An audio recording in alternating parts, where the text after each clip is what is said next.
उझबेकी मंगोल असा परकीय आक्रमक बाबर याचा वंशज औरंगजेब हा जेव्हापासून दिल्लीच्या त्या याच्यावर बादशाह म्हणून आला, गादीवर बादशाह म्हणून आला, तेव्हापासून त्यांनी पराकोटीचा हिंदू द्वेष केला. यामध्ये गुरु गोविंद सिंग, गुरु तेग बहादर, गुरु गोविंद सिंगांचे 2 साहबजादे यांना अतिशय क्रूरपणे त्यांनी त्या ठिकाणी ठार मारलं, त्याच्या सरदारांनी ठार मारलं. लाखो हिंदूंचं धर्मांतर याच्यामुळे झालं. त्याच पद्धतीने सौराष्ट्राच्या सोमनाथ या मंदिरावरही त्यांनी हल्ला केला. काशी विश्वेश्वराचं मंदिर फोडून त्यांनी त्या ठिकाणी ज्ञानव्यापी मशीद उभा केली.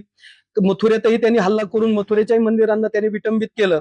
आणि याच्याही पुढे जाऊन हिंदू प्रताप सूर्य छत्रपती संभाजी महाराजांच्या अतिशय क्रूर पद्धतीने केवळ ते इस्लाम स्वीकारत नाहीत म्हणून त्यांची हत्या औरंगजेबाने केली. अशा या औरंगजेबाचं कबर ही दुर्दैवाने आपल्या महाराष्ट्रामध्ये एका अर्थाने ते विजयाचं, हिंदूंच्या मराठ्यांच्या विजयाचं प्रतीक पण ते आहे.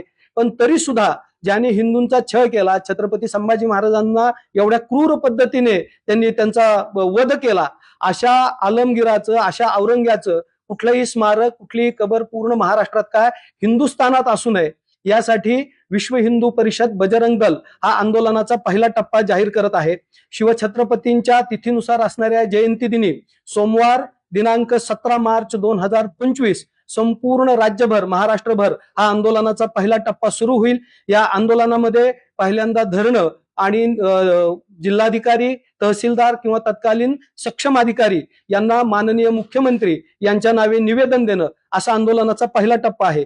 या निमित्ताने सरकारकडे विश्व हिंदू परिषद, बजरंग दल आणि हिंदू समाजाची अशी मागणी आहे की ताबडतोब योग्य त्या पद्धतीने आलमगीराची, त्या औरंग्याची संभाजीनगर येथे असणारी ही कबर उद्ध्वस्त करावी. त्याचा एक कण सुद्धा त्या ठिकाणी राहू देऊ नये. ज्या पद्धतीने पुरातत्व खातं सर्वसामान्य हिंदूंच्या कराच्या पैशातून त्याचं उदात्तीकरण करत आहे, तर या पुरातत्व खात्याचाही पुनर्विचार, पुनर्संघटन केंद्र सरकारने, राज्य सरकारने करावं.